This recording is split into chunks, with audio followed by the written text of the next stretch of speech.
Dopo le fiamme, non si sa ancora se dolose o accidentali, in uno dei capannoni del centro di accoglienza di Cona è tempo di riflessione e di azioni da intraprendere nell'immediato, così è l'assessore regionale Roberto Marcato. Le due basi vanno svuotate, punto e chiuso. E va ripensata tutta l'accoglienza, vanno destinate risorse agli italiani che ne hanno bisogno e non che arriva dal Congo o da qualche altro paese africano, vanno bloccate gli scafisti e soprattutto ogni paese europeo, visto che ha questa grande voglia di darci lezioni di vita, si assume la responsabilità e oltre a fare i maestrini fanno anche l'accoglienza vera.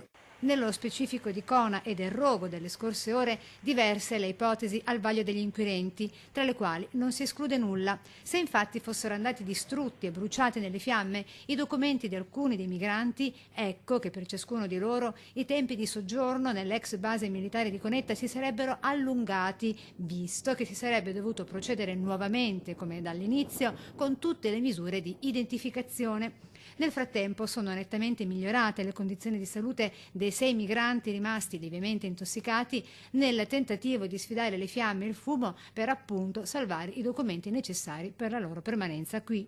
Il fatto di ammassare esseri umani in una stalla credo che a chiunque di buon senso sembri una follia.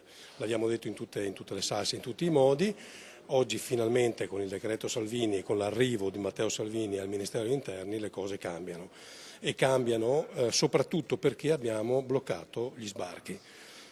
Perché questa idea dell'accoglienza fatta così come oggi ha una sua fragilità, e cioè presuppone che non arrivi più nessuno, e invece le barche continuavano ad arrivare, per fortuna oggi noi le abbiamo fermate.